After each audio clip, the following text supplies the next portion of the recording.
Tonight is a night of celebration and reflection and honoring. It's honoring this Juneteenth, this moment where historically slaves were freed. People enslaved received their freedom.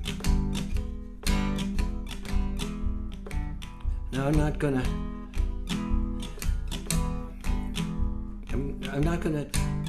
preempt the voice. As a matter of fact, I'm gonna bring in the voice of a person who is a great black activist, minister, educator, humanitarian, and singer.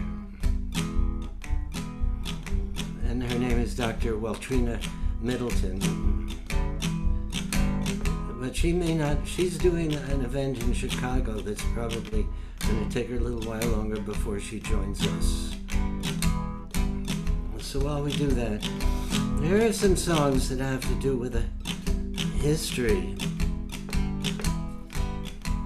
of my own experience of consciousness about equity and caring and being part of the march. Well, I'm on my way, and I won't turn back. I'm on my way, I'm on my way, and I won't turn back. I won't turn back.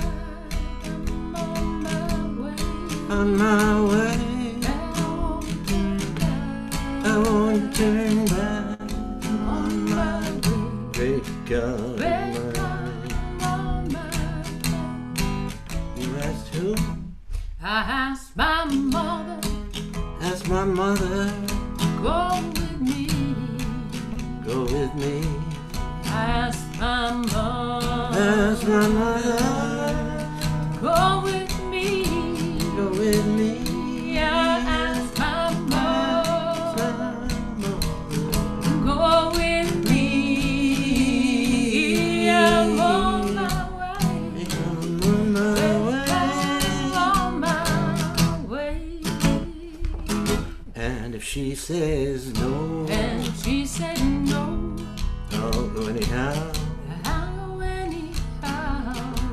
She says no, no, And if she said no, I'll go anyhow. I'll go anyhow. If she said If no, she said no, I'll go anyhow. I'll go anyhow. I'm on my way. Thank God I'm on my way. I'm on my way I'm on my way to the freedom land. to the freedom land. I'm on my way I'm on my way to justice and freedom land. to the justice and freedom land. I'm on my way I'm on my way to the freedom land. to the freedom land. I'm on my way. Great God Great God, Almighty. I'm on my way. And I take this hammer, Take this hammer, carry to the captain. carry me to the captain. And I'll take this hammer, I take this hammer, and I will carry it. And I take this hammer, carry to the captain. carry to the captain till I'm gone. Great God, tell him I'm gone.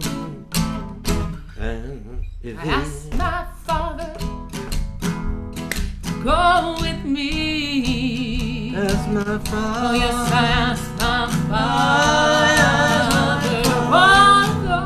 I'm your father, and I'm Go gonna go. with me, go with me. I'm gonna go. We'll with march you. at the front lines, holding our fists up together with love.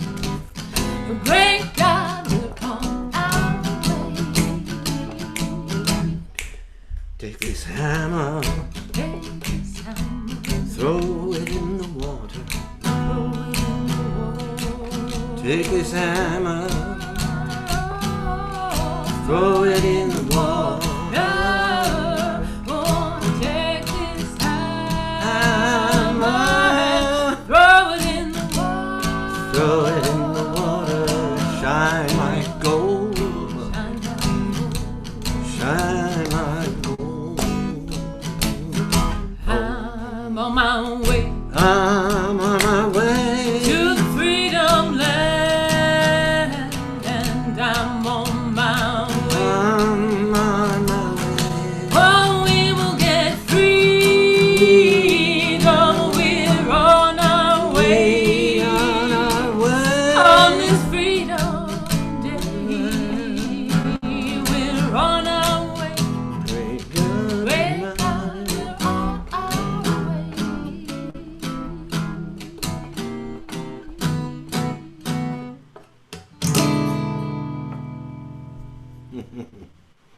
Hey, you see that? That's the elbow kiss. So, Waltrina, when she comes on, what we're going to do is we're going to play some videos that Bethany has made that are they're pretty, to me, astonishing.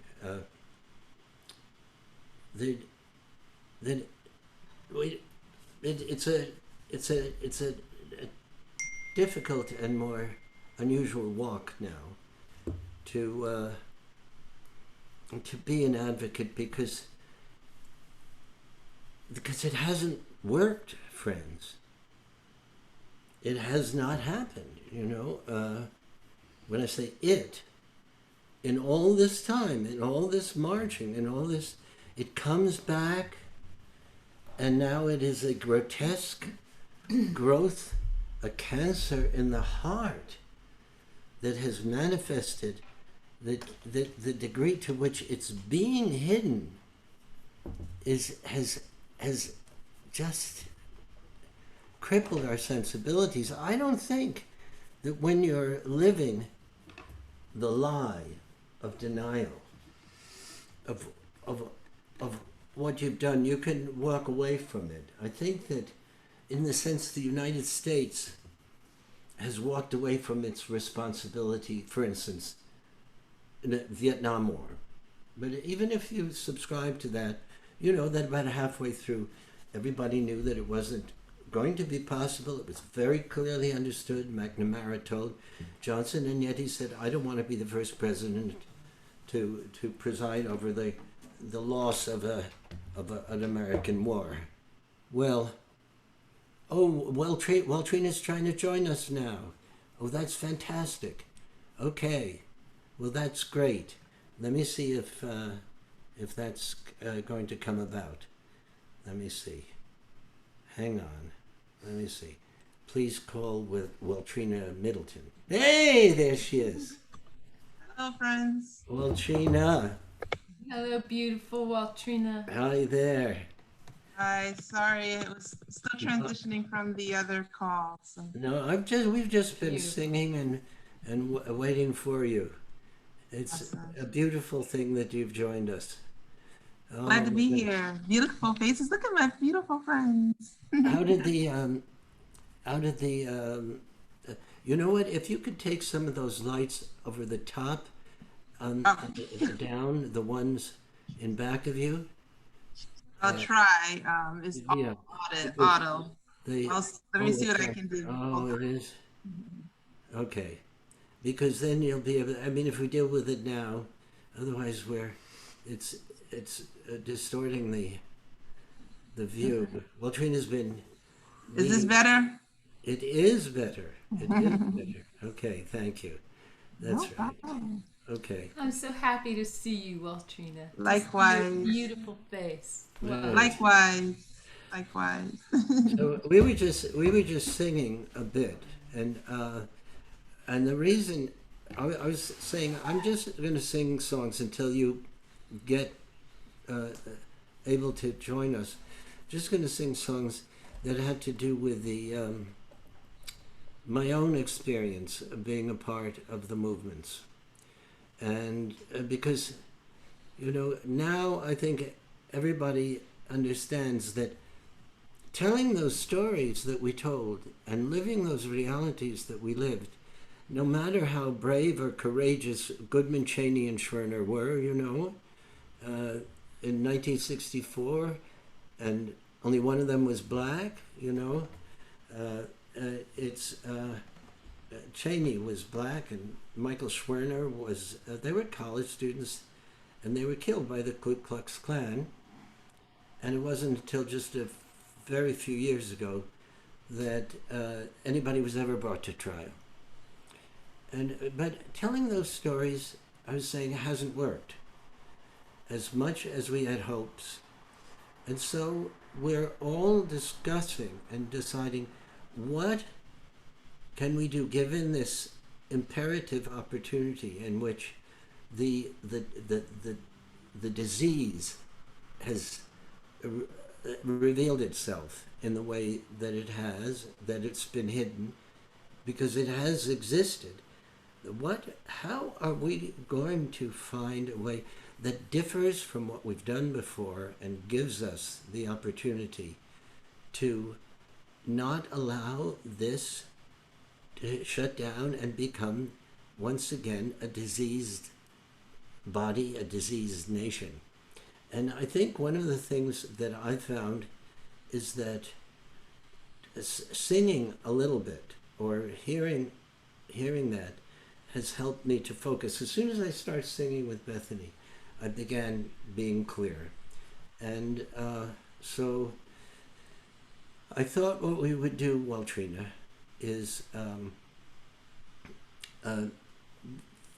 before we even have you introduce yourself or talk about you, let's get right into seeing something and into substance of watching something that Bethany created, which is a very, very interesting counterpoint. And it was written, it was created, this video was created for today, for Juneteenth.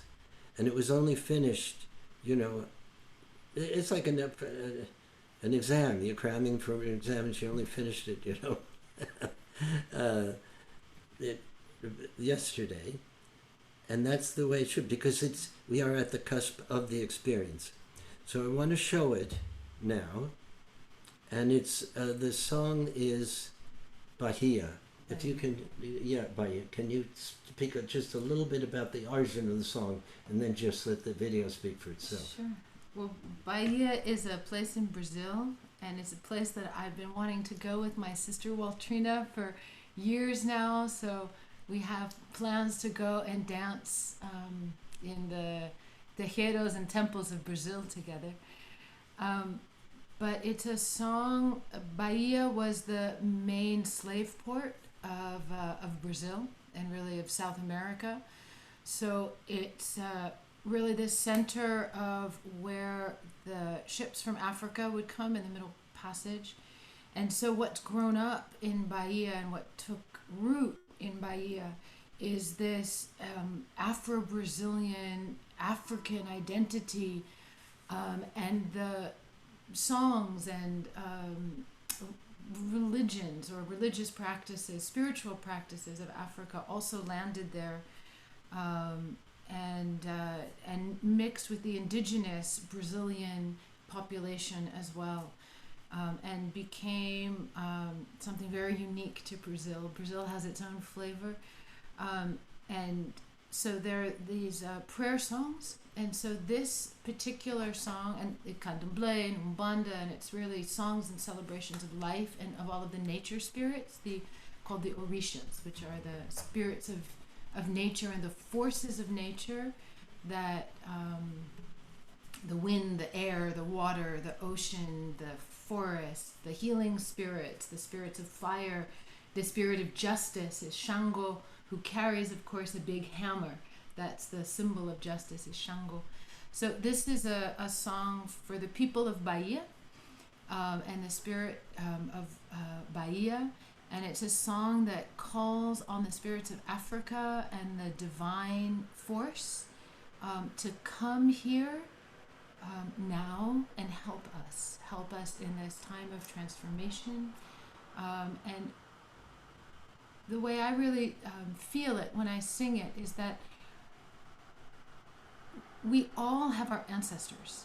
We all go back, that come from the earth, that come from these traditions that honor the earth. And if you go back, the original people are from Africa. So we are all connected through Africa. We are all truly related. And so it's really, for me, a song that calls on that original spirit of connection and of calling that original self inside of every person to reconnect, to have the force and the power to stand and to stand together. So that's how I sing this song, and it's a prayer that I offer for this day. It's a prayer that I offer to you, Waltrina, and to all my brothers and sisters who are in the streets and on the front lines and really manifesting, putting their bodies on the line to make real change. So It's so in a second, Roland, but what I was thinking is that, we don't live in a monolithic world. So one of the things we want to navigate is, I think what I'm feeling is the parallel experience of what that was there and what in Brazil, and the parallel experience of how the music there evolved, and somehow, as we look at it, learn something about the commonality of those forces, and out of that might come a clearer sense of how we can unify these efforts to be there to end to refuse to allow the racism in our country and the killing of blacks to continue from all points of view, but let the voice ultimately be that asks for what it asks, be that is coming from those who have been enslaved. And if I can also just, Waltrina, as you're watching it, I know you've seen it, but you've also been to Brazil and you've been there connecting the movements. And so part of the prayer is really to connect this Black Lives Matter, Vidas Negras Importan, across languages, across cultures, and how that manifests internationally, and how we can really connect and support and understand brothers and sisters everywhere. So just, if you have things to add after, I really would love to hear more about your experiences also in Brazil and here and connecting. Okay, you can roll it now, Samir. Samir, say hello. Can you show your face? Samir is with us. Samir, can you just, so that we know you're with us, I want you to just for a moment, I don't know if you can get online and say hello to Waltrina, because you're like the person up there who tells. Amir said hello earlier in the chat. Oh, you did? Oh, okay.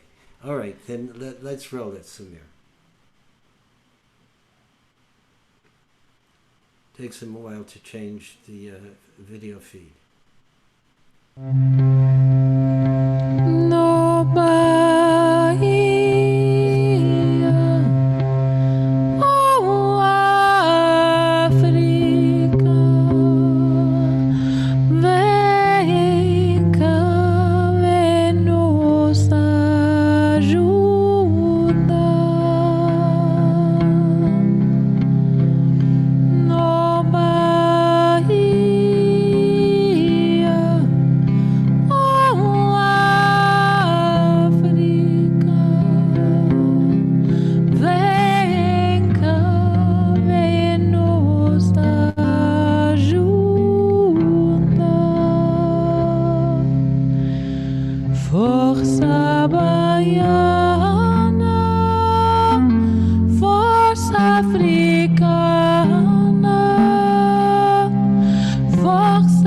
divina venga, venga.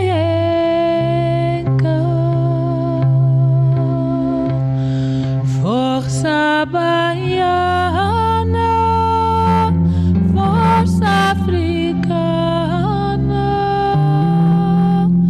força divina venga,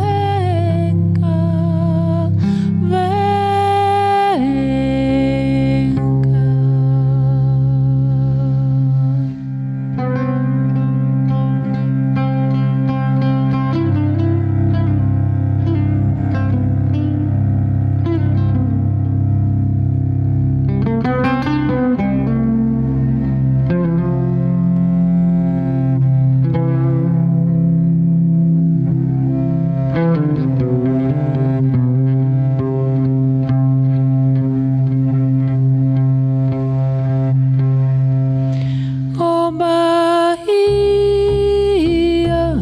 oh África, vem cá, vem nos ajuda.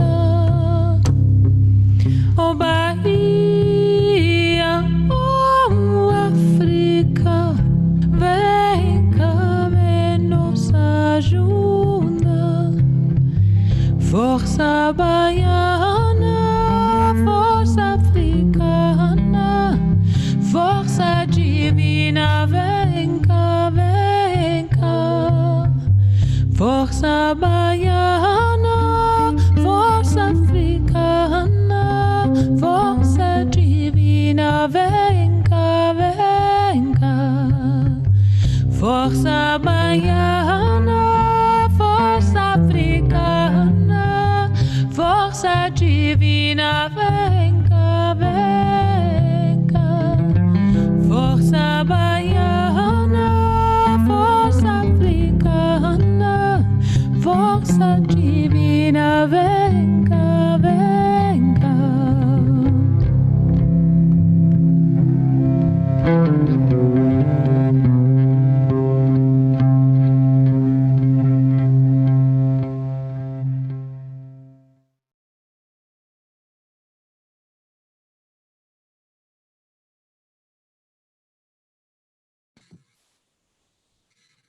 Beautiful.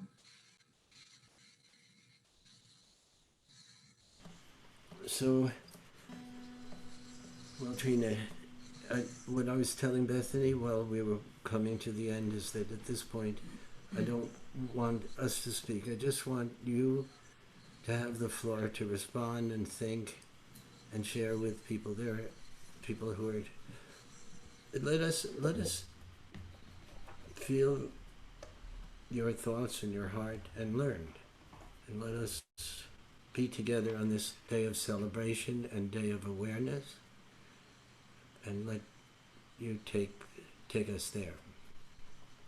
Well, thank you for the invitation to join you. That's my sister sitting right next to you.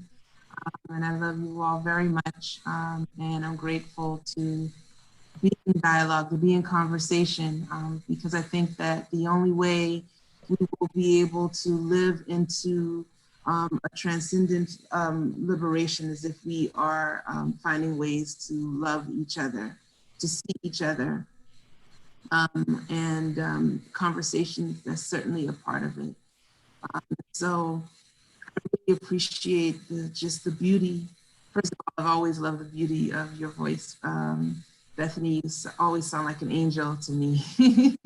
But what I love about this piece is that it really speaks to who we are as the people who are part of the diaspora. And as you shared earlier, we're all interconnected.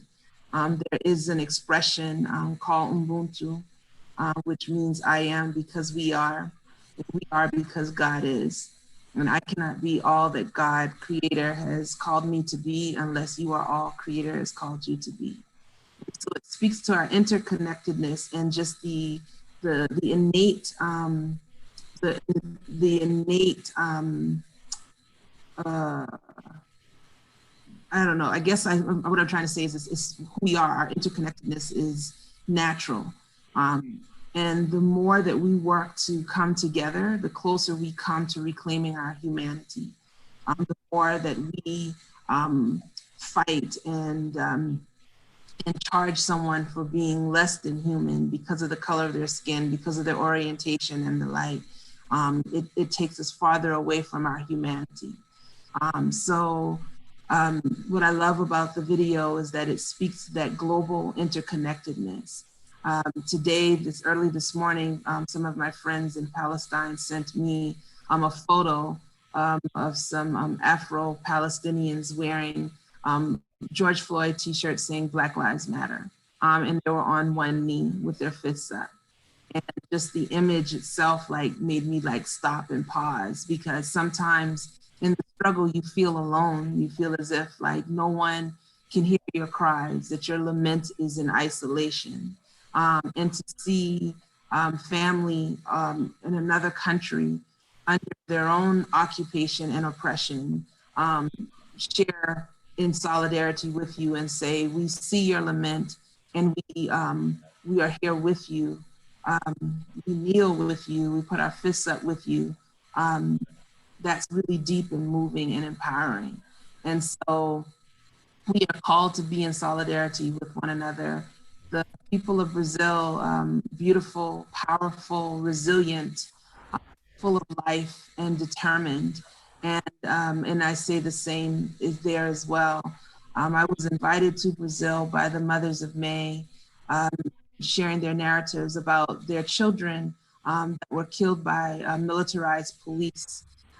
And I had an opportunity to be in solidarity, to walk through the communities and to hear their stories, see the places where, playgrounds really, where the children were gunned down, and walk through the community and see the police cities where they've actually built training grounds for police right in the middle of the favelas. And so children have to go to school hearing rounds of gunshots go off over and over throughout the day while they're in class, because these police are getting these militarized training. And I remember walking to one of the schools and talking to the children, and I said, do you even notice the sounds of the guns? And most of them were like, no, because it had become a sense of normalcy for them. And when I think of struggle, when I think of violence, when I think of the sacrifice of my ancestors, what breaks my heart the most is that all of this has become so normal. And I never want to accept racism, white supremacy, and violence as normal.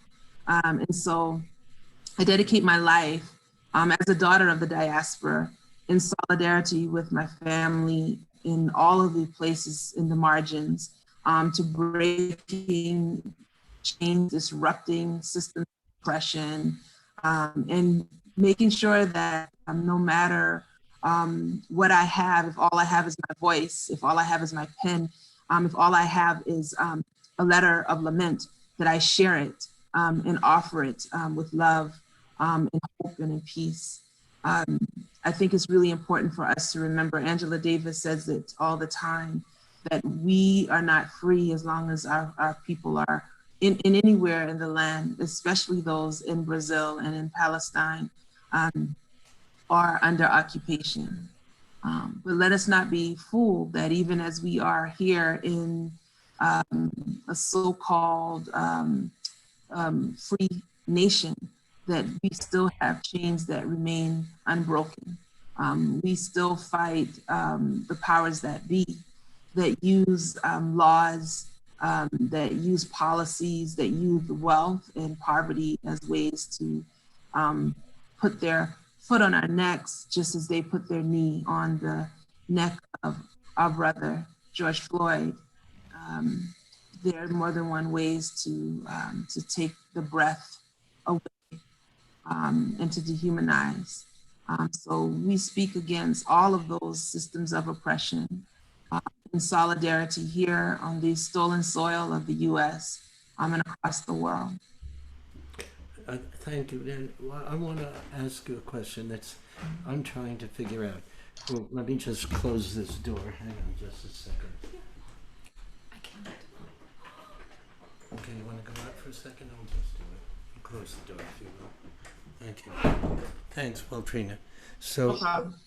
so what I'd like to ask you is, we're dealing with this nation right now, and in this nation, I'm trying to look at it and I'm saying, to what degree is the United States in its exceptionalism, and I'm not talking about exceptionally rich, I'm talking about that we've got 25% of the world's prisoners in jail. 25% of the people in jail. We're 5% of the world in population, and we have 25% of the world's people in jail, and that has a large percentage of that is black people and people of color. And I was saying, are we, in your view, the United States, as this might indicate, are we, sorry for that noise, it's the reality of not being in a recording studio. Are we, how do you view the reality of racism and militant racism and military state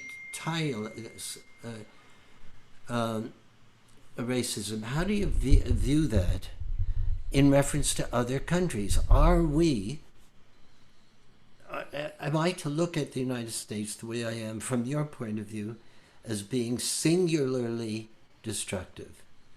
Or is this, from your view, a commonality throughout the world? Are we just another nation doing this? How are we to view the United States in terms of not only, it's not just how bad we are, how horrific we've become, it's how difficult it will be to do the reset and finally do what has not been done for 400 years. Well, I mean, there is no question about it that the United States, this empirical system is violent by virtue of the fact that we are on stolen land, by virtue of the fact that we have a nation filled with stolen people who are descendants of stolen people. And then we see the suffering all over the world that has been at the hands of militarized US force and political regimes that seek only wealth and power without regard to human life. And so we see evidence of that in the soils of Africa, where our resources have been exploited. And yet, with all of the exploitation of African land and soil, we have yet to see any forgiveness of loans, and the debt continues to grow just for just to survive, to build roads and infrastructure to live.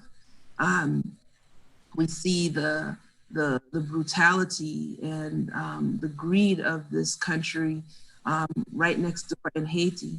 And even at our own borders, the way we place children in cages and separate families and refuse to be welcoming at our borders.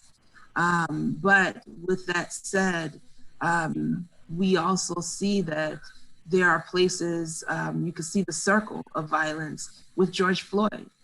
The police in Minnesota were trained by the military forces of Israel. And that militarized tactic for policing was used to, when they put their knee on his neck. And so the training of police forces all across this place by international military forces, and even in the former, I don't know what it's called now, but formerly called the School of Americas, where US military would train other nations on how to be violent. We saw the system of apartheid in South Africa, and we see now the oppression in Brazil that has now surpassed the US in terms of numbers with COVID. So we have to be conscious of the fact that there is violence, a culture of violence, an empirical stance that has informed each other. I don't think it's isolated in just the US, but I do think that we should be mindful of those relationships that are built to train, to give tools, to give weapons, to give resources to support and sustain oppression that ultimately harm and steal lives. The US certainly has blood on its hands, genocide from the Holocaust of African people, of the Holocaust of the First Nation people. And I think that there is a need for repentance and reconciliation and restoration. But I don't know how we can get to the restoration when there has yet to even truly be acknowledgement of its sins. And we're still harming people. We're still harming people. And you speak of the prison industrial complex, and there are systemic and systematic issues that create that disparity, where you see the number of Black and brown people that far surpasses other demographic groups in our prison system. And so when people are crying out to defund and deconstruct this whole concept of policing, it's because the whole system is guilty. And the whole system was created to create legalized enslavement. And so a system that was designed to marginalize and to oppress, to in an unjust way, force people into labor, has no reason to exist. And so the act of in criminalization, particularly targeting Black and brown communities, is very, very violent within itself. So I'll just say, yes, this country definitely has blood on its hands, but no, it's not alone. In any nation that is in power, recognize the genocide and the violence at the hands of the US and remain silent, if it's not to speak out against the violence against Black bodies here in the US, but to not even speak out against the US solidarity with Israel and oppressing Palestinian people, then shame on them. They're equally at fault. Right.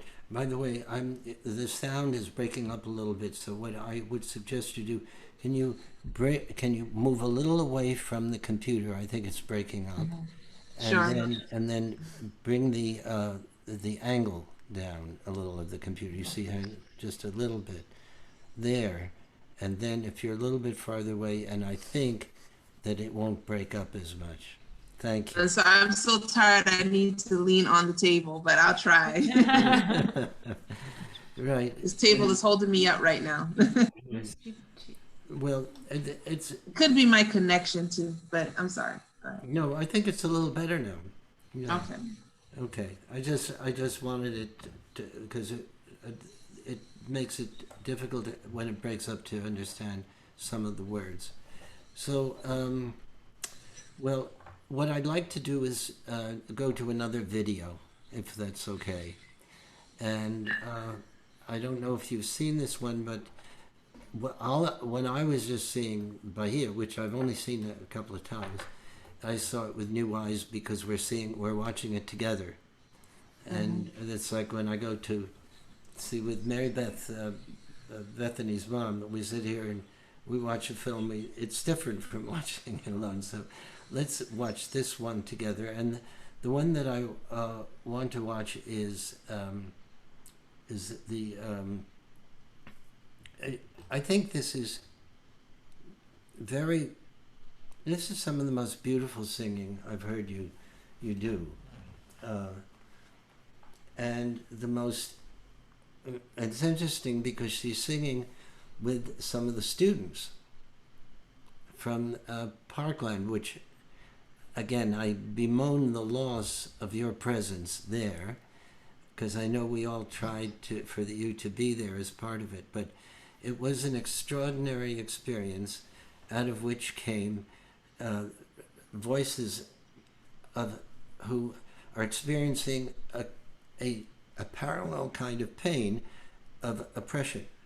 Students, I mean, if students go to school every day across America, have gone to school before the coronavirus, before they stopped going to school, afraid that they might be killed, and then reminded of that when they have those drills for finding the safe places, and then 230,000 of them have been actually in schools where there has been a shooting.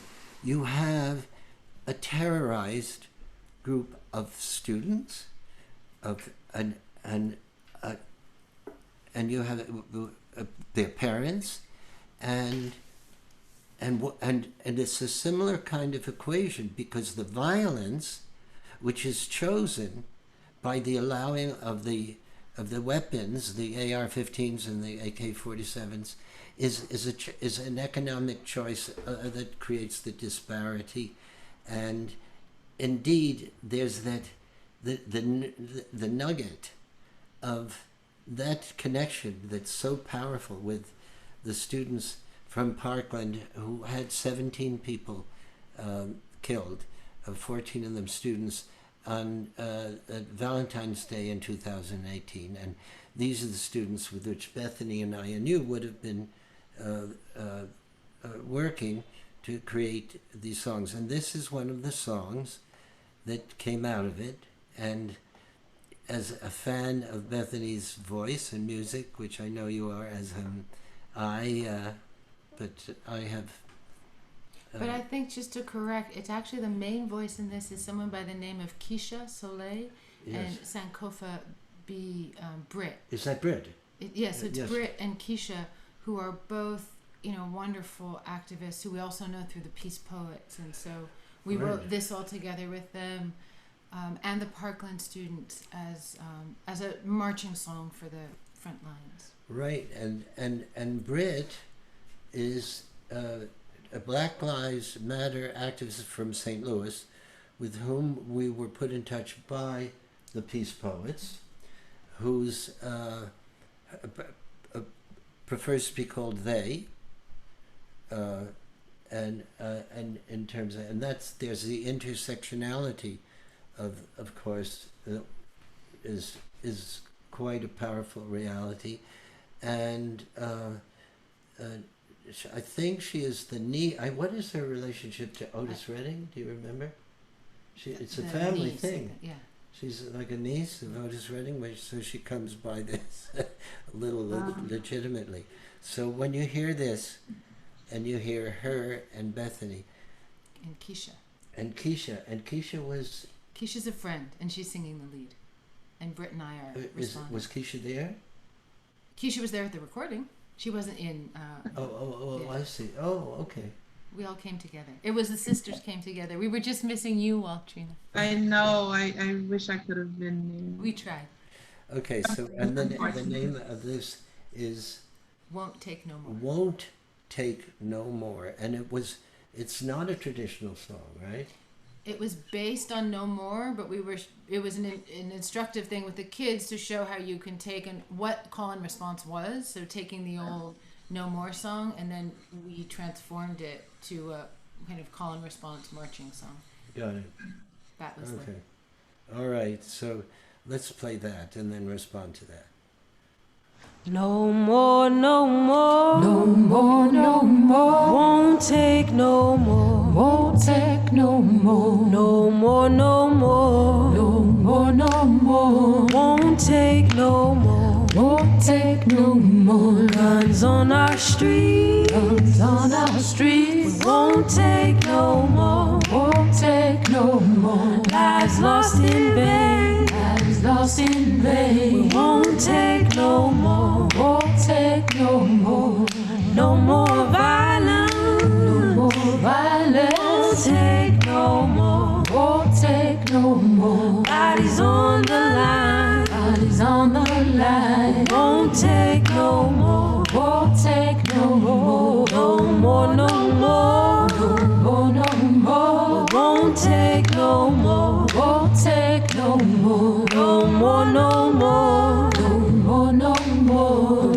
take no more. Won't take no more. More than thoughts. More than thoughts. Won't take no more. Won't take no more. More than prayers. More than prayers. Won't take no more. Won't take no more. We need action. We need action from everywhere. From everywhere. We need love.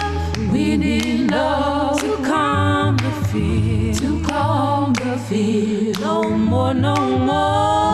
No more, no more. Won't take no more. Won't take no more. No more, no more. No more, no more. Won't take no more. Won't take no more. No more, no more. No more, no more. Won't take no more. Won't take no more. No more, no more. No more, no more. Won't take no more. Won't take no more. We stand for hope. We stand for hope. We stand for change. We stand for change. Hear our voices. Hear our voices. Say their name. Say their name. We won't back down. We won't back down. Won't take no more. Won't take no more. We won't back down. We won't back down. Won't take no more. Won't take no more. No more, no more. No more, no more. Won't take no more. Won't take no more. No more, no more. No more, no more. Won't take no more. Won't take no more. No more, no more. No more, no more. Won't take no more. Won't take no more. No more, no more. No more, no more. Won't take no more.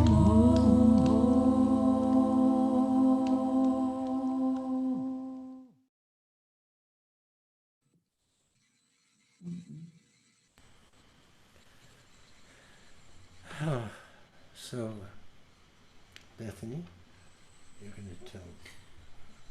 Well, I just know yesterday was a really, important day for you, Waltrina, and just this whole time of the anniversary of the murder of your cousin also. And so I was just, my dad was talking about gun violence in schools, and then racist gun violence where, some kid walks into a church and just shoots people for being black while they're praying. So just to, talk about what you're going through, and then also maybe share some of your lament and your poetry and your music and your song, and your expression, so that we can hold you and cry with you and support you, and so I'll turn it over to you.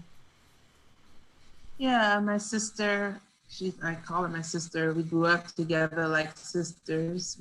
Our dads were brothers, or are brothers. Houses built right next door to one another. In Keepin On, Middleton. The Reverend Keepin On Middleton was my first cousin. And I like to say that, he wasn't a kid, he was a grown man, an adult who made that decision to drive hours away from where he grew up to come to Charleston, and not only just drive there and kill, but to sit through worship, to hold hands in a circle of prayer, to read the Bible, to sing hymns. And at the end of that service, and my cousin shared a Bible with him. He sat next to her, and she shared a Bible with him. And I know her very well. I'm confident that she wanted him to feel welcome, that she wanted him to feel loved and not feel like a stranger. And to think that not only did he violate the sacredness of that space, but he violated something as beautiful as hospitality and welcome. He violated the circle that held him in its care and claimed such beautiful, innocent lives. And I think the moral injury beyond the evidence of murder and him stating he wanted to start a race war is that the police took him to Burger King after they captured him and fed him.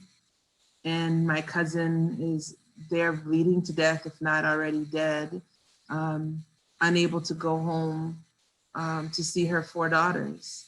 And her children, my cousins, talked about their ritual of, making sure they prep the food, getting the food ready, because they know when mom comes home, they'll all sit down together to eat. And they were cheated out of their meal with their mom that evening, but he was given the privilege of a meal on taxpayers' dollars, no doubt. And so, just the privilege that you receive from whiteness after you've murdered 9 people and terrorized 3 others who survived and leave families in mourning, children motherless, speaks to my lament. Sometimes I feel like a motherless child. Sometimes I feel like a motherless child. A long way from home.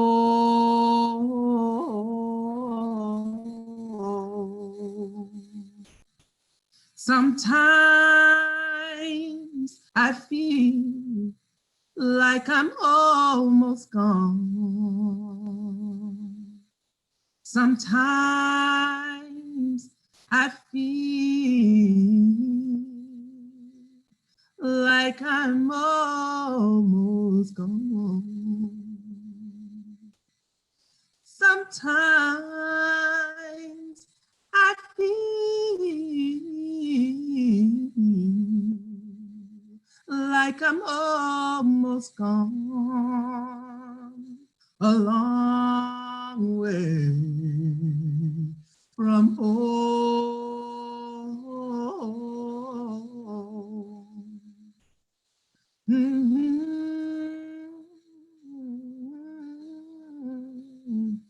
Like a motherless child. Sometimes I feel like a motherless child. Sometimes I feel like a motherless child, a long way from home.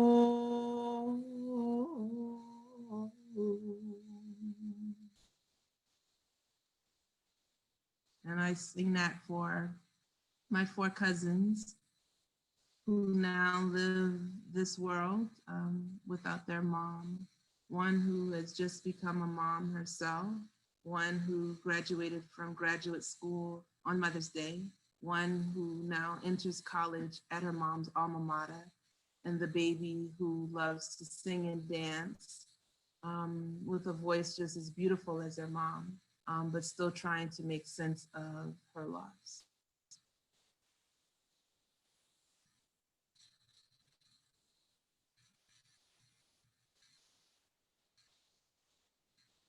Sorry, I forgot to unmute myself. We spoke about an article that you wrote, and I asked you if you could read part of it. I think that would be very meaningful if you have it with you.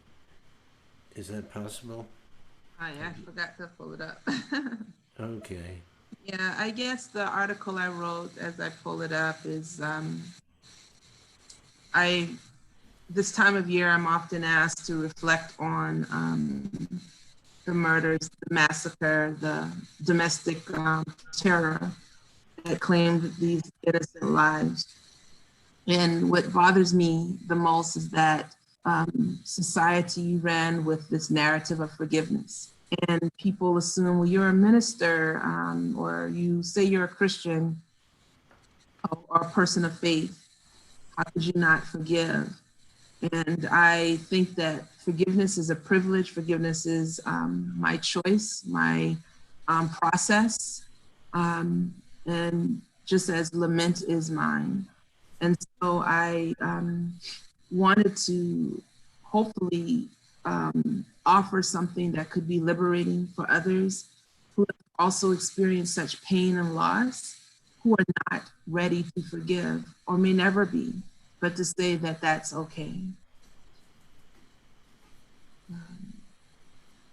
My cousin's name was Waltrina Middleton, but we called her Deb.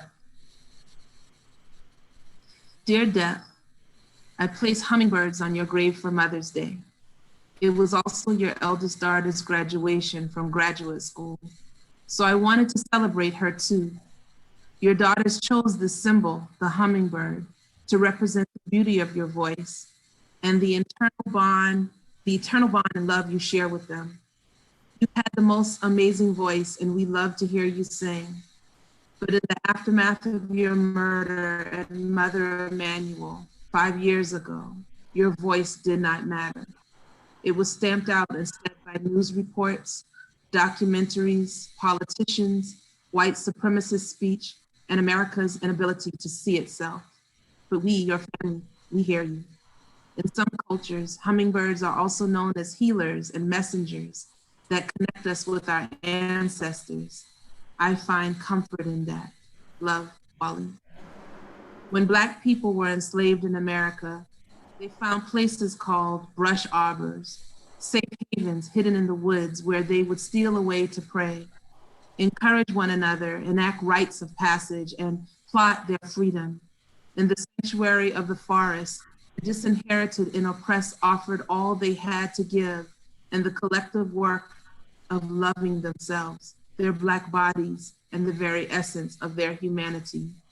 Where are the sanctuaries for Black people in America? Where can we go to be free, to breathe, to laugh, to love, and to be loved, and to be human without fears and threats of being harmed? For many, the answer has largely been the Black church. But on Wednesday evening, June 17th, 2015, in the low country of Charleston, South Carolina, not far from the rich Gullah Sea Islands where I grew up, tragedy struck the Black church once again. The very thing I fight and organize against as a minister, our society's deeply masked and far-reaching culture of violence descended upon my family in the sanctuary of the church.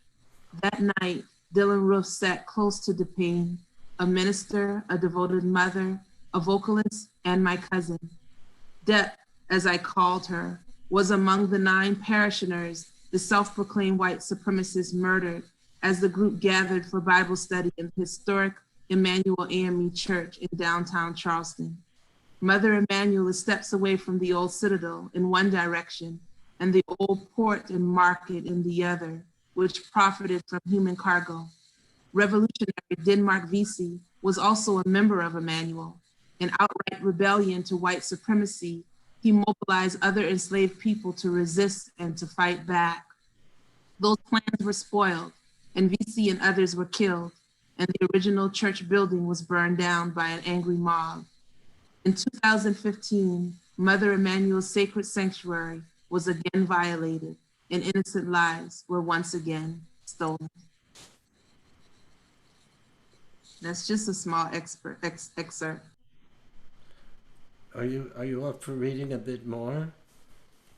Or is that? I'm sure. I didn't want to read too much, but sure. Sure. Nation holds a deep awareness of its heritage, and hospitality and love remain at its core. So on that night, when a stranger entered the people's midst, they offered one of the humblest and most beautiful offerings one could extend to a stranger, a seat at the table. When he entered the room, they did not attach stereotypes to him. They did not judge him or presume he was a threat because of his race. The stranger to join in worship, prayer as a guest. My cousin shared a Bible with him, and as a result, she was one of the first to fall at his murderous act. When word got out of a shooting at the church, I called Depp's cell phone over and over again, even as my gut told me there would be no answer. Even now, I can't get the image out of my head of her ringing phone next to her lifeless body. How I wish I could have been transported through the phone to be by her side. 12 people gathered there that night. 3 survived, 9 did not. It is unimaginable to think that moments before, Depp and all gathered sang Christian hymns with the stranger in their midst and held his hand as they closed the Bible study in a circle of prayer. He portrayed that radical hospitality, murdering some of the most beautiful, remarkable, and kind souls one could be privileged to know. He stole one of my childhood heroes and best friends. The inconceivable grief her children, parents, and siblings would bear, and still do 5 years later, would soon be lost in the forced narratives of forgiveness perpetuated by the media, politicians, and even the church, perhaps mesmerized by the spotlight or pressured to follow the script created for well-behaved Black folks who say they love Jesus. Depp did not get to go home to her 4 daughters that night. They did not get to have one last meal with their mommy and confidant, but Ruth, who stated that he wanted to start a race war, was taken to Burger King by police before he was taken to the jailhouse. My cousin's body was still on the floor of the church. Our family was waiting to claim her body as we mourned for her, while Ruth, in his privilege, received the courtesy of a meal. Dear Depp, you did not deserve to be stolen from your babies or your hopes and dreams. You should have been allowed to complete your healing journey and usher in the new moon. You should have been granted the self-discoveries that were on your horizon as a single woman reclaiming her time and voice. You were brilliant, beautiful, and poised with patience and grace. I deeply miss and love you. I dedicate all of my work for justice to you. That's between your song and this personal story, which is, it's beyond understanding, beyond conception. We need to hear this. We need to understand this. Waltrina, is there somebody that you're expecting to join us, to your knowledge? That was probably my mom. Oh, I think she was trying to do the YouTube and couldn't get it. So sorry about that. Okay, but she's fine. Does she need to be brought on to? Would you like her to talk too? Say something? It's okay. She just messaged me. She's fine. She's fine. Okay. That's Alberta, yes? Right. You know, I was so moved because Mary used to sing Motherless Child, and she'd do it on stage, that, you know, your singing of it, of course, brought me to a whole other place. We're going to show another video, but I was wondering if you could sing a little more of another song, because it's so powerful. I'll sing a song that I sing with my cousins, something we made up growing up, so I hope I remember the words. It's been a while since I did it. It plays off of Corinthians about what love is. What if I could speak all languages of humans and of angels? If I did not love others, I would be nothing more than a noisy gong or clanging cymbal. Life would be nothing. Life would be meaningless.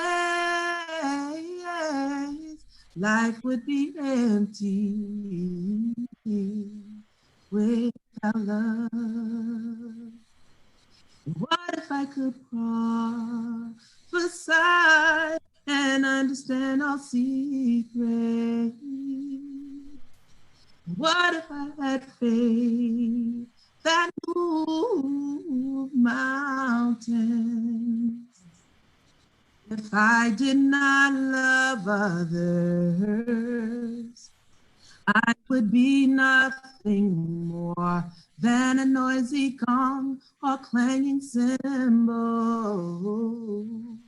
Life would be nothing. Oh, life would be meaningless.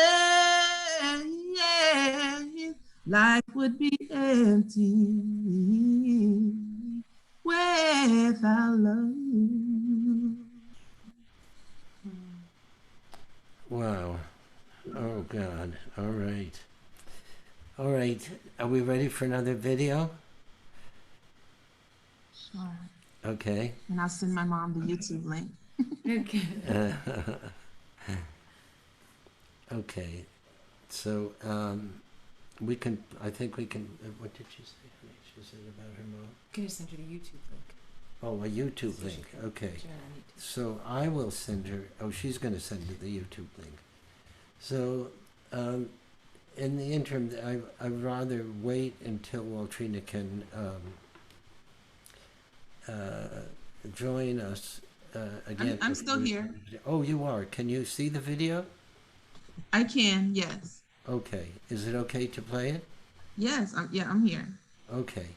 So the one that we're going to play is now the No More. The other one was Won't Take No More, and this is a song that was at the root of that. And Bethany, when she did this, I was, I felt, okay, in this house we are we are acting as artists. We're taking action, because when we write something or create something with that intention, it is felt. And so, Samir, you can play No More, please. Every life matters. No more, no more, no more. Please follow. No more, no more, no more, no more, no more.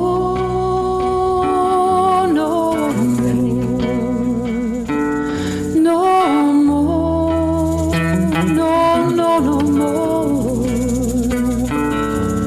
We'll never turn back. No more.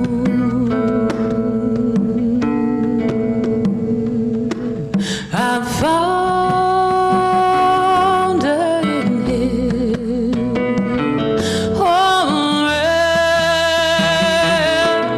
resting place, and he has made me blessed.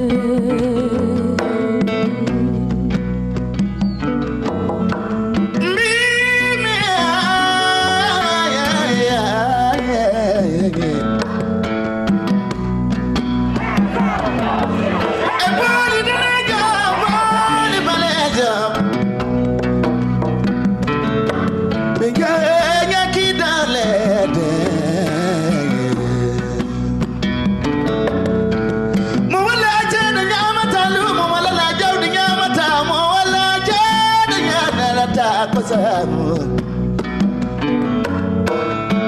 Torina vaya na vidala ya vidala maeda.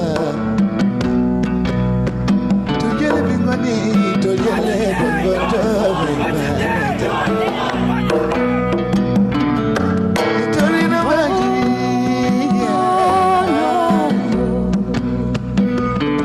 No more, no more. I'll never turn back.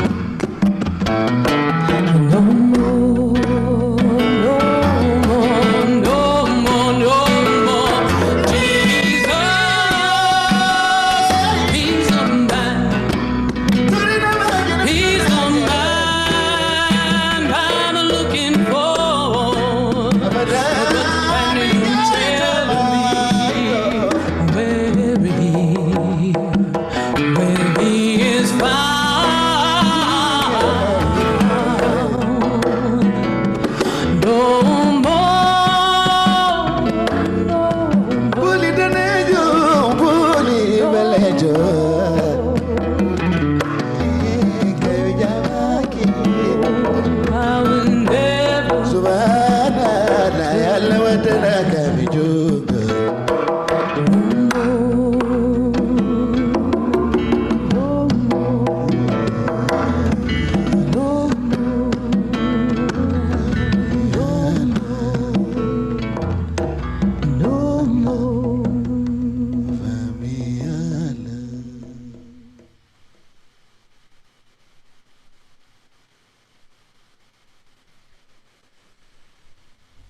So, Bethany. So, Waltrina, you're in that video. Yeah, I saw you put that in there. And it was a video I found online, and I went, "Oh, there's Waltrina." And get my, but just I think for some people, people have been in the movement. Clearly, this isn't new, and even in the videos that you see of the police shootings and the uprising, it's been fomenting, percolating, and exploding, in different places around the country for many, many years now. And, back to 1992 and Rodney King, just and before then too. But this is the time. I'm now in a rural place in upstate New York right now. And it's the first time where I'm seeing people just stand on street corners. Everyone is at this place of no more. They can't take it anymore, and people don't really know what to do.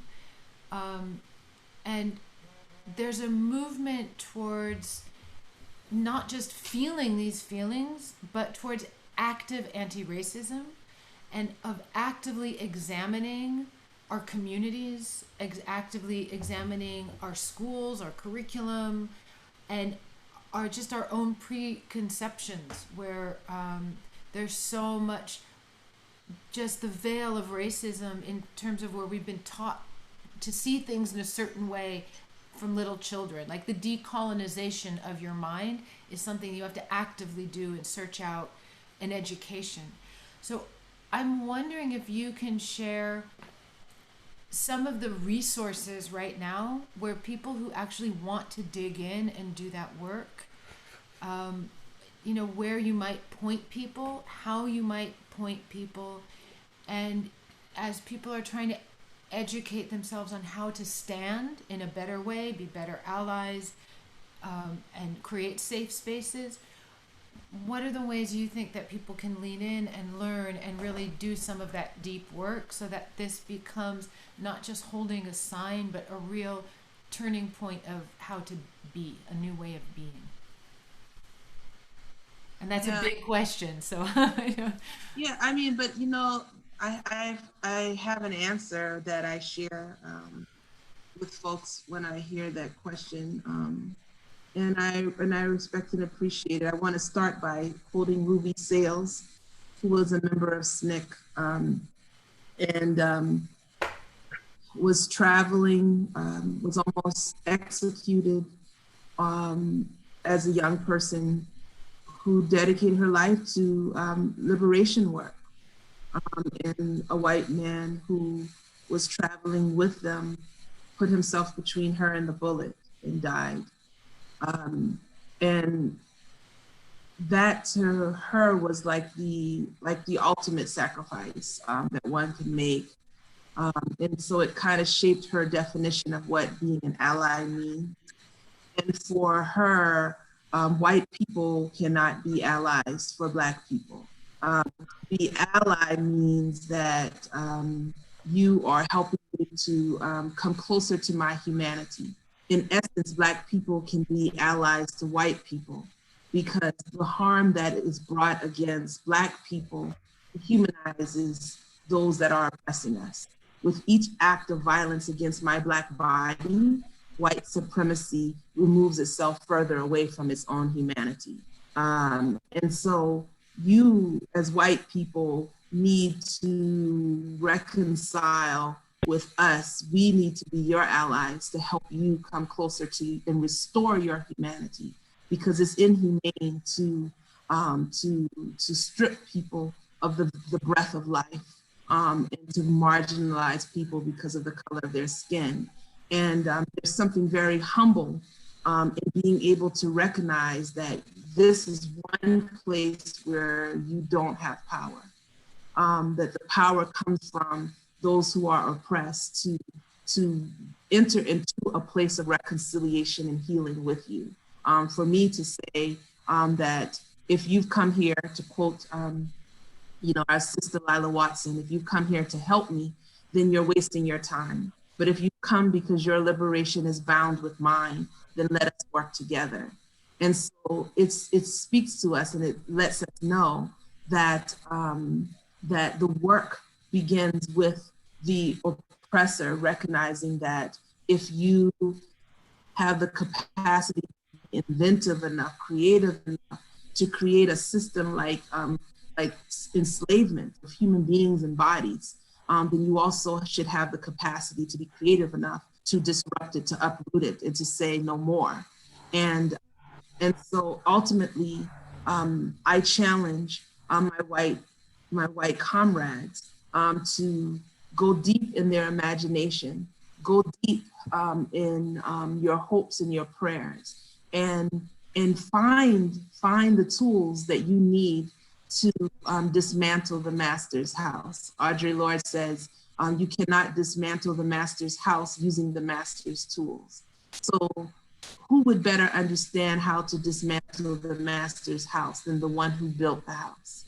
It's your tools. So figure out how to tear the shit down, and the idea of saying, I can't breathe, and George Floyd, Eric Garner, perfect examples of, they're saying, literally saying, I can't breathe, like, get your knee off of my neck, get your hands from off of my neck. And they were still denied the breath of life. So we can literally see the challenge, the complexity of trying to say, get your foot off of me. And I'm also trying to teach you at the same time how to see me in my full humanity. At some point, the one with the foot on the neck has to say, I have the capacity to remove this foot.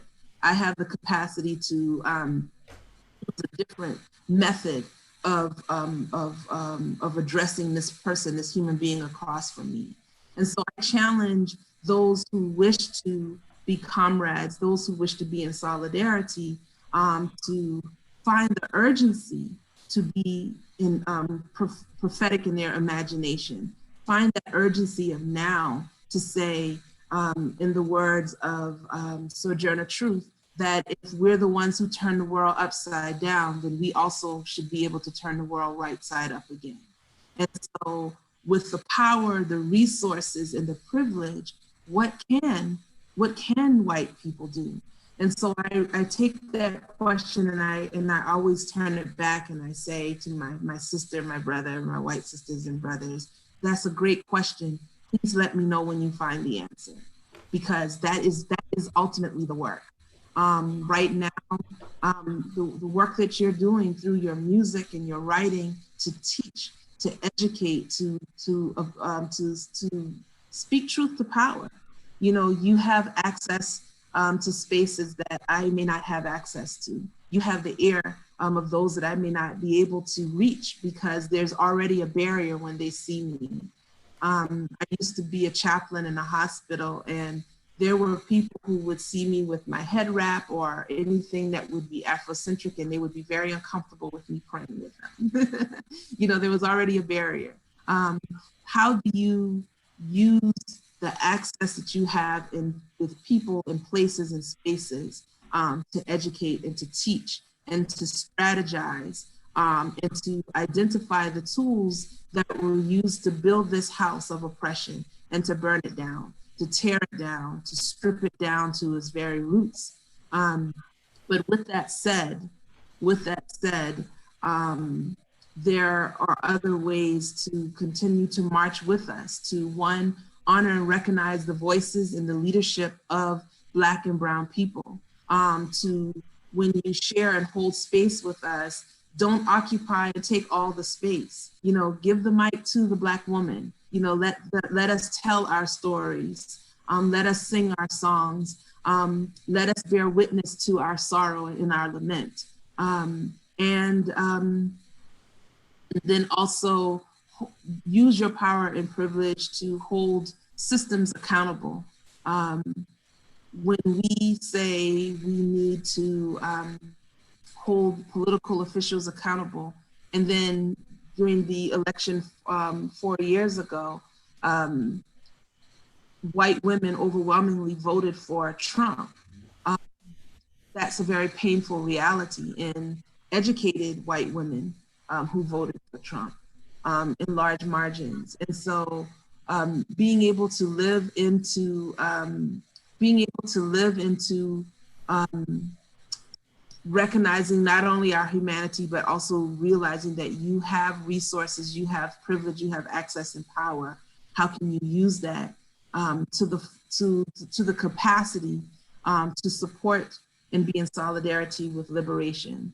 I tell people with respect to Juneteenth, even though people say this was when almost 2.5 years later, enslaved people in Galveston, Texas discovered that legal slavery was abolished. As African people, we did not wait on the Emancipation Proclamation. We didn't wait on any legislation to be signed. Our spirits, our minds, and even our bodies in many ways were still liberated, even as we were shackled. And so we weren't waiting for anyone to declare our liberty. We knew that we are descendants of king and queens and mathematicians and scientists and the architects. We know that we are royalty. We know that our legacy did not begin with enslavement. And that's why we have the Sankofa bird that helps us to carry our spirits back to the shores of Mother Africa.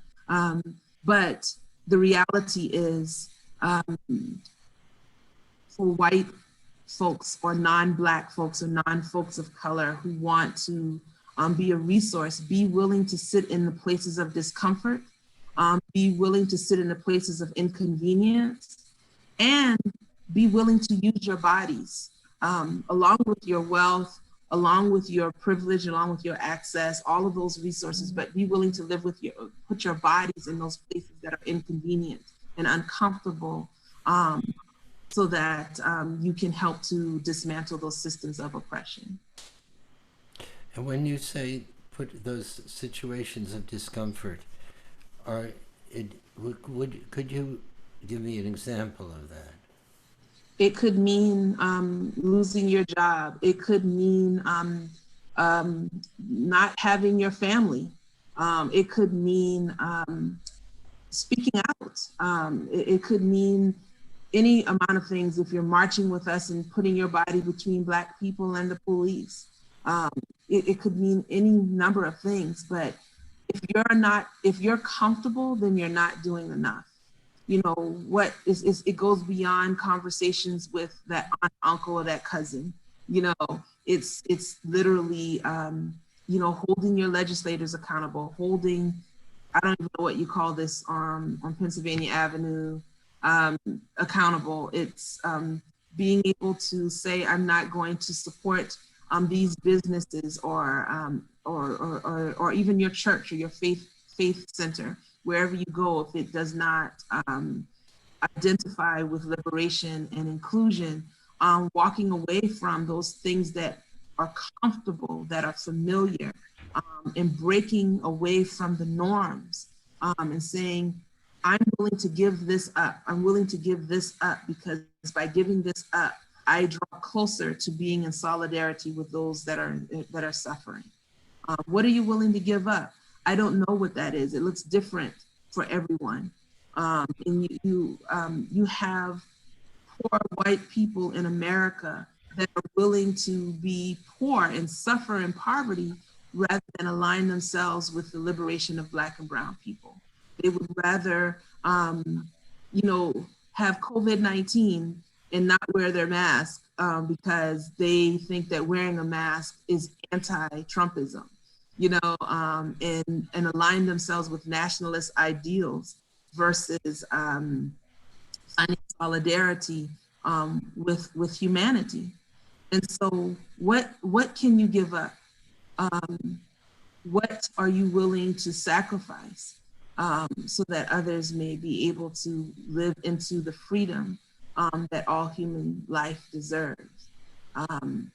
It could mean many things. It could mean, you see all types of CEOs, I don't know if it's performative or real, saying they're giving up their positions so that Black persons could be seen in leadership and have opportunities in corporations and the like. I think, what about reparations? What does reparations look like in 2020? People need land. People need to go and get an education. People are deep in debt. People are in jail because they cannot pay the bond to get out. So, what does that look like if white folks pooled their money and said, where these developments are, we're going to buy up those spaces so that they are guaranteed to be affordable housing? What does it look like if they pool their resources and say, there are one too many, as you mentioned earlier, Black and brown bodies in jail. We're going to pay these bails. We're going to get these mothers out for Mother's Day, these fathers out by Father's Day, that we are not going to try to go into the juvenile system with our own curriculum, but invest in Black nonprofits and organizations so that they could be the faces that mentor and inspire these young people in the ways that they need to connect with their culture and identity. I think that there are many ways that we can be in solidarity where white people may even have to sacrifice being the face and support the movement, but from the back, do your work and not look for accolades for it. And for Trump to say that he made Juneteenth popular is hilarious to me. And it's just this idea of getting credit for literally for other people's suffering, other people's narrative in their ongoing fight for liberation. So what can you give up? What can you sacrifice? What are the places, or where are the places of discomfort? And go there, be there. And when you're in these spaces, fight for the liberation of land. Look at the debt in the African continent because of all of this money that's owed to these NGOs and government organizations that supposedly provide this resources to help give aid. Demand that there's relief, demand that there's forgiveness of those loans. I always have to mention my people in Palestine. We need to decry the oppression and suffering wherever we see it. We don't have to wait, we can do it now. I was earlier at a Juneteenth program with my brothers with Peace Poets. And one of the lines from the poems the poem is, if there's blood on the ground, then that means there's blood in the leaves. There's evidence everywhere. We see the blood, it's crying out. There's no way to deny it or escape it. It's just a matter of discomfort is, I'm going to look at this lynching tree. Discomfort means I am going to recognize that this man literally died right before our eyes, and not just him, innocent children like Tamir Rice, shot down in less than 3 seconds. And here in Chicago, Laquan McDonald shot 16 times, and while already disarmed from a knife in his hand and living with a mental health condition. There are just so many things that we can lament. And I think that it's really critical for white people to speak to white people, hold white people accountable, and strategize amongst themselves, like how do we undo these systems of oppression that, even if not you personally, but white supremacy itself that I benefit from, the privilege that I benefit from, created. I think that's the job. And it's a big one, and it is a difficult question. But I must leave that question back in the hands of white folks. That's very, very, very meaningful and helpful because the everything that you've just said is really an education for me. I mean, I have reference in my life to what you're saying, but it's a whole network of realities, and to a large degree, it means walking the walk of those beliefs as a white person, not feeling the empathy and feeling that that's somehow doing the work. The work is standing up and taking the hit, as people do, and that's profound. That's what I was hoping would be part of what we would share. So that's really, really helpful. I'm sure everybody who's listening, really, who's white, learned a lot from that, Waltrina. That was a very, very helpful. Thank you. I think we're going to watch one more video, and Bethany has to run, but I want to thank your mother for checking in, and I want to, before we do it, I wanted to ask if you have anything to say before we tell them. This is the video of We've Got the Power. I mean, you know, how I got to know Waltrina was through organizing a concert in the Black Hills of South Dakota called the Black Hills Unity Concert, which was advocating for the return of land to the original people who were the caretakers of this land, and which were the Lakota, Nakota, and Dakota tribes. And this was, you know, prior to Standing Rock, and it was about standing up together for Mother Earth and for each other, and it was about aligning the movements. And I've found that the most powerful way to really make change, deep change, is through very personal connections on a very personal level. And so Waltrina agreed to come out and be a part, and was a presenter and a performer at the Unity Concert for 2 years actually.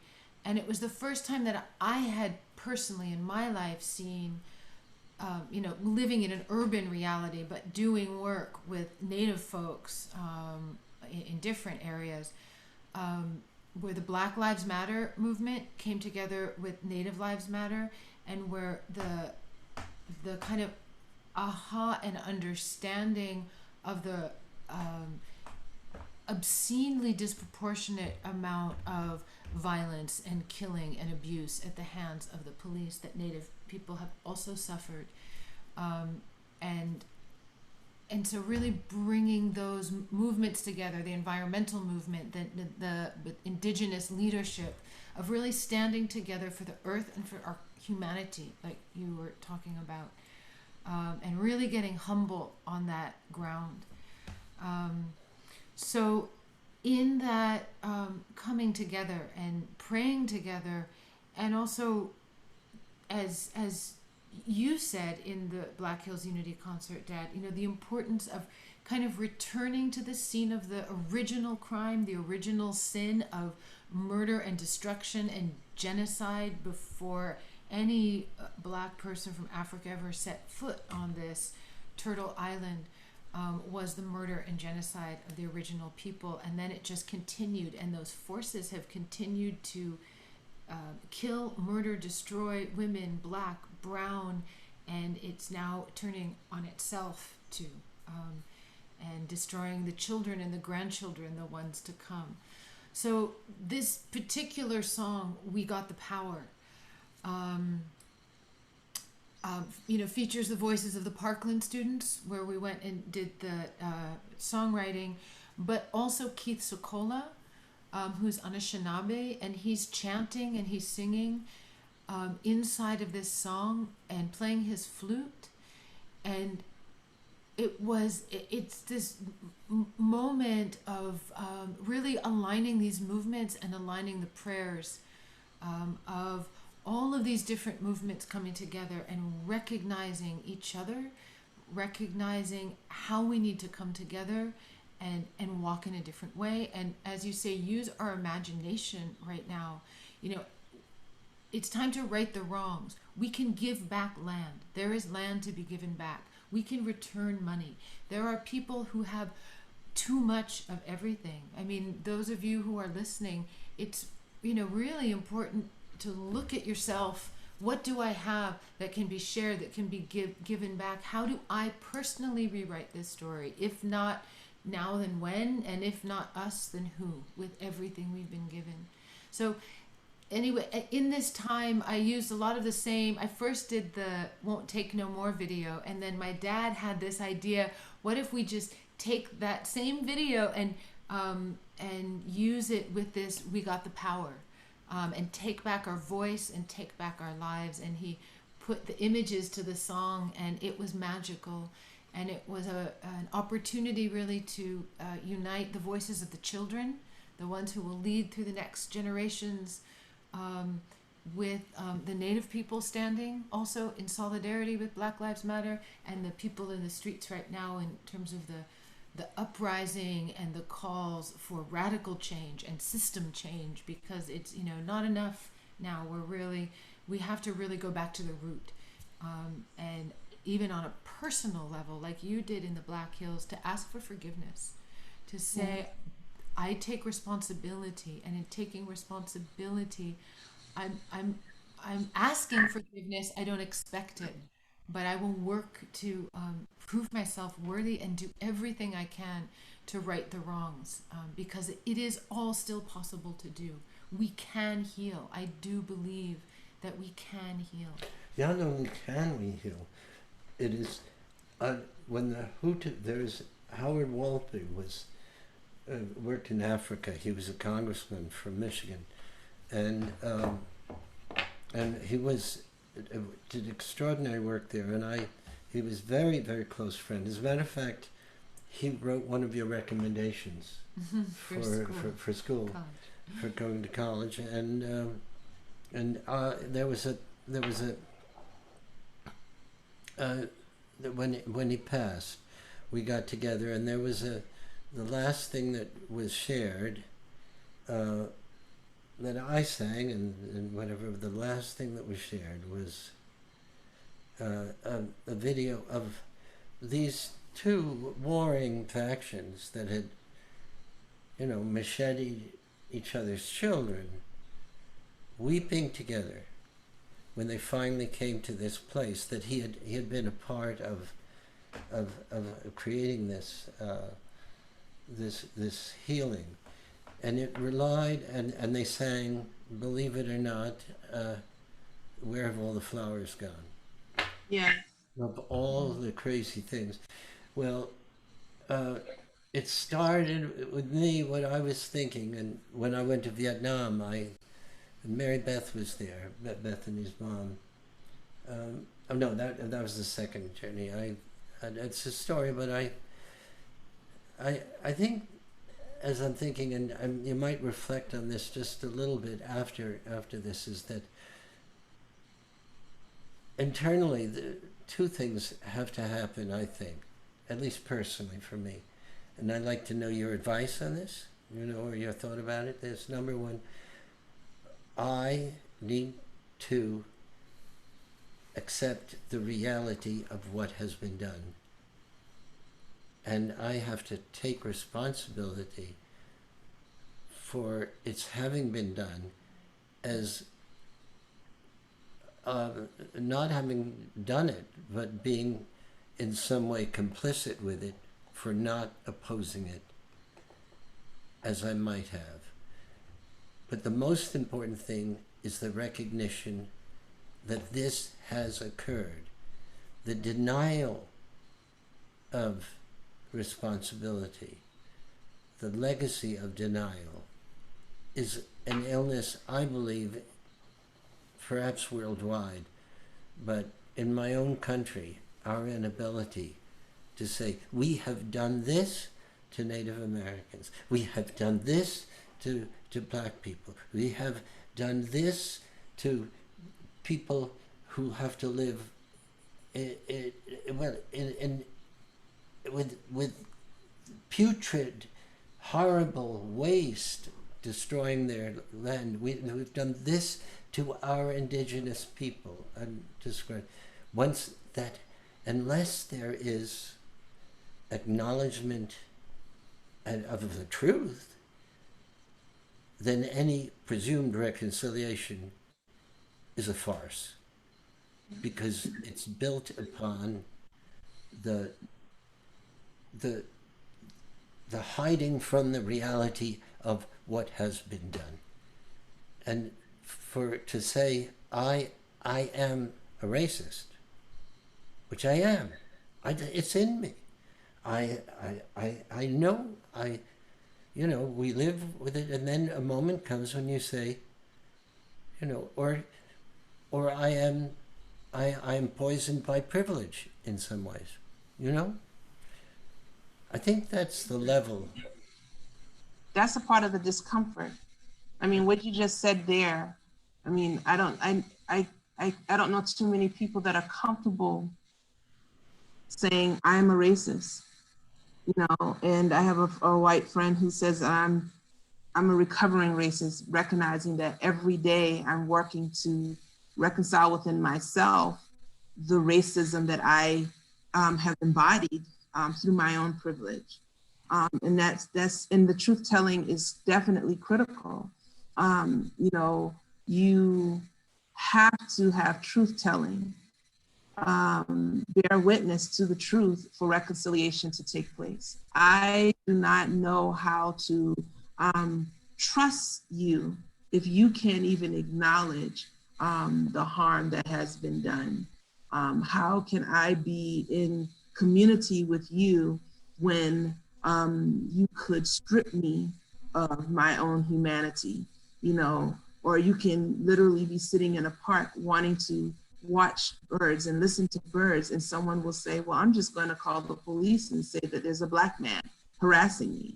To recognize that, or to say many, many years ago, after drowning your children, that a black man did it, and people believed you, Susan Smith. And so I just think it's really critical for us to have the truth telling, whatever that is. That's not for me to say, like, this is how you confess. But to be able to recognize that, to be able to say that, that's very uncomfortable. And there are more things than that, obviously, that we need to do, but to be able to speak that truth and to go to be in that vulnerable place is tremendous. It's absolutely tremendous. And I think that is we talked about one of the first questions about this country. I think that is one of the challenges of this country, is inability to see itself, to be able to see the role that it plays in harming not just its own citizens, but this world.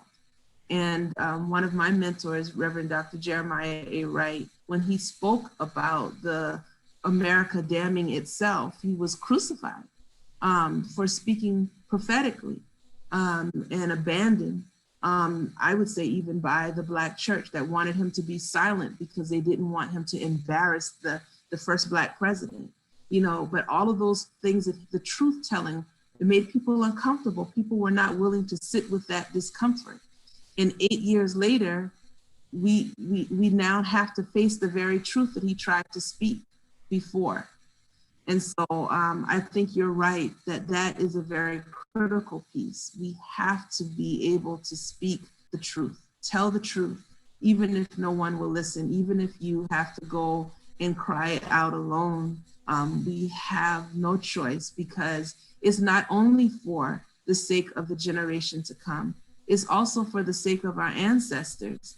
I don't want their lives that was stolen to be in vain. I want to reclaim their narrative and speak the truth for them too.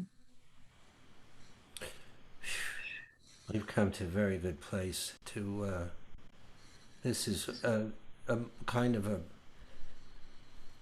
opening of the Pandora's box that is liberating for me. Okay, Samir, let's go to the last video. Are you leaving, Bethany? No, no, I have to leave at 11. Okay.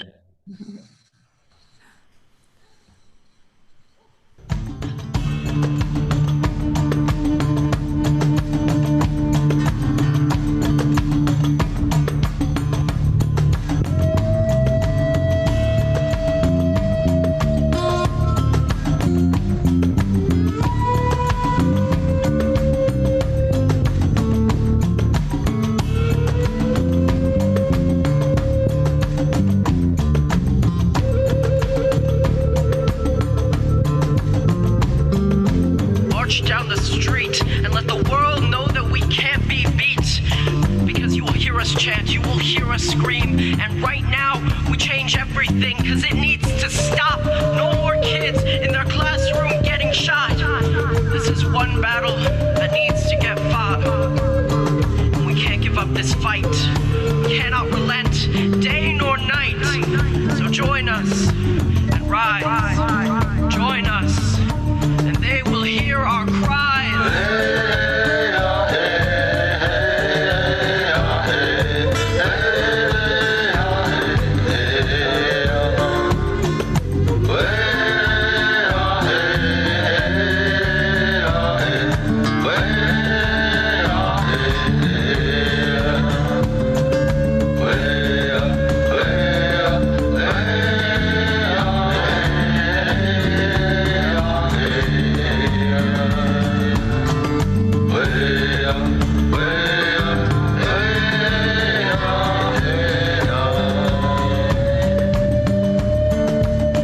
If you can hear us, we'll say it louder.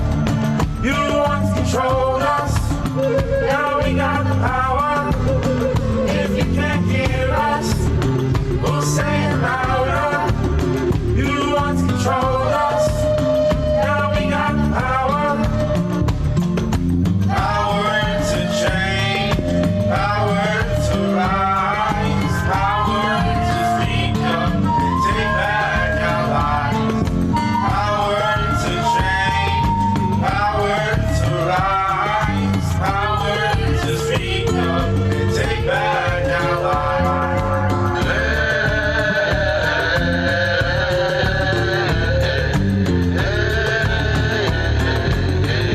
Now we got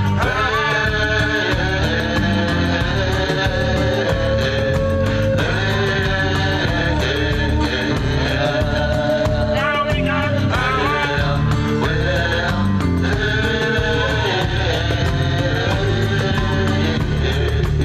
If you can hear us, we'll say it louder. You once controlled us, now we got the power. If you can hear us, we'll say it louder. You once controlled us, now we got the power. Power to change, power to rise.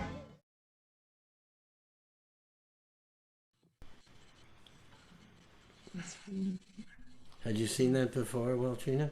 I haven't seen that one, no. Yeah, I like it. yeah, it's I just keep rubbing it in my face that I couldn't be with you, but that's okay.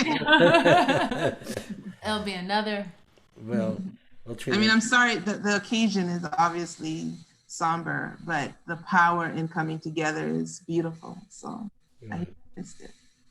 Yeah, it is in this mutual recognition and the hard work of sharing the sorrow and not letting it go by that brotherhood and sisterhood becomes so profound. I'm going to do something very interesting.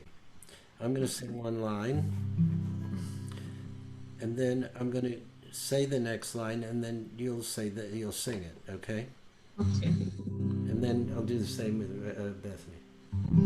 How many roads must a man walk down before they call him a man? How many seas must a white dove sail? Oh God, you gotta help me here.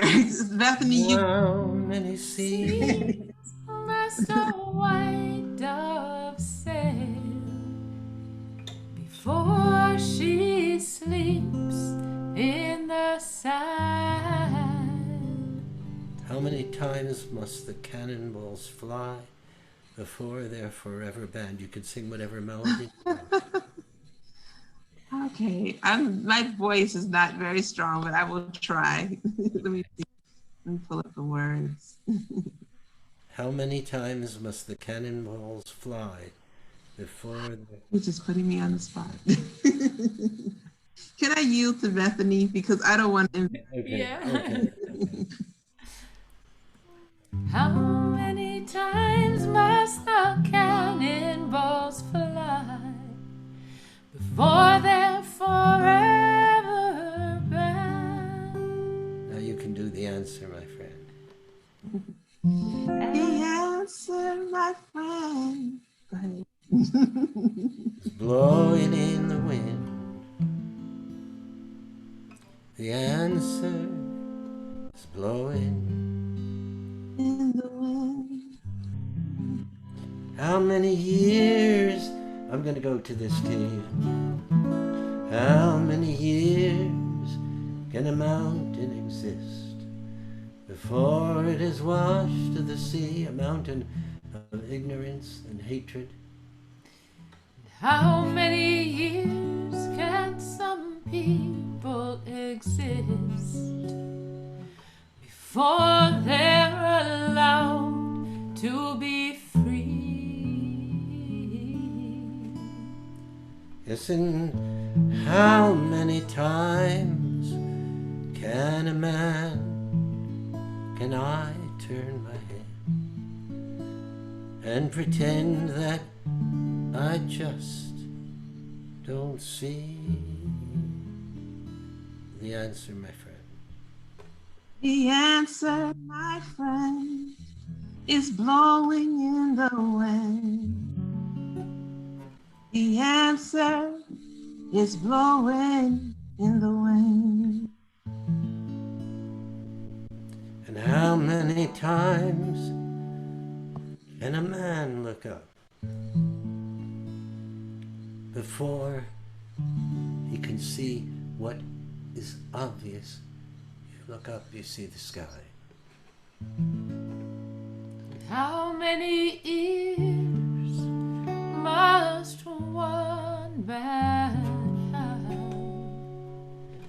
before he can hear the people's cry?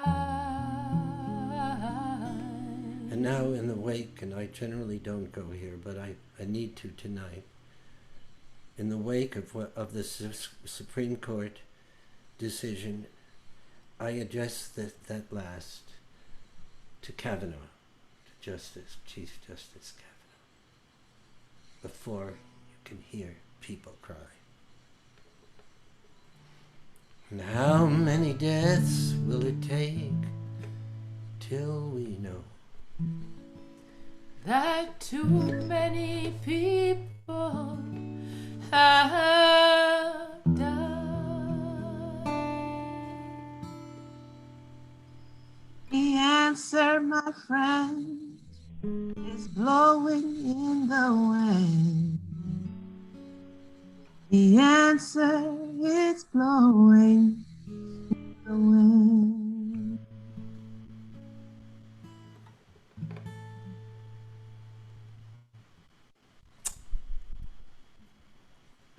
Okay, this has been good. Thank you, Waltrina. Thank you Thank you. so much, Waltrina, for singing and praying and sharing And teaching. And teaching and for preaching and for your beauty. Just everything you carry. And your singing was I'm trying to sing, my throat's sore. I did write a very short piece for Gigi Floyd, who's George Floyd's daughter. Yeah. And I'd like to, I know we're wrapping up, but No, anything you have. it's really, really short, and I know Take I your have to tattoo. go. But you may have seen the video of her. She said that she loved being on her dad's shoulders. He would make her feel like she could fly. And she was asked recently, what did she think of her dad? And she said that her daddy changed the world. And so when I heard her song, I thought of the artist Nas and Lauryn Hill, who did the piece, If I Rule the World. And so I just wanted to just do this short piece for you, if that's okay. If I rule, if I rule, if I rule, if I rule, if I rule the world. My daddy changed the world. Gigi Floyd said, my daddy changed the world. 6 years old with a smile on her face as the world cries out for justice. Maybe Sam Cooke whispered in her ears, a change is gonna come. Or maybe she heard Nas sing, I'd free all my sons. Maybe she knows about them black diamonds and pearls. Baby girl, you right, your pops changed the world. If I rule the world, I love them, baby. Black diamonds and pearls. If I rule the world, and then we'll walk right up to the sun, hand in hand. We'll walk right up to the sun, we won't land. And he walked right up to the sun, forever young, the heart and witness of a 6-year-old girl offering us hope. Gigi Floyd, your dad changed the world. 6 years old with the heart and witness to bear hope. Forever young, he's in our hearts, walking up to the sun. Your dad, Gigi, changed the world. Your dad, Gigi, he's changing the world. This is a small piece. That's a in memoriam extraordinaire. All right, onward, carrying on. I love you guys very much. I love you Thank so you. much. Thank Love you. you so much. Take care of yourself, Waltrina. I'm going to really soon, right now. Little self-care. Love you, sending love. I receive it. All right. Bye-bye. Thank you, Samir. Bye, Mommy. Bye, Mommy. We love you, Mommy. I can't wait to meet you, Mommy. Bye-bye, friend.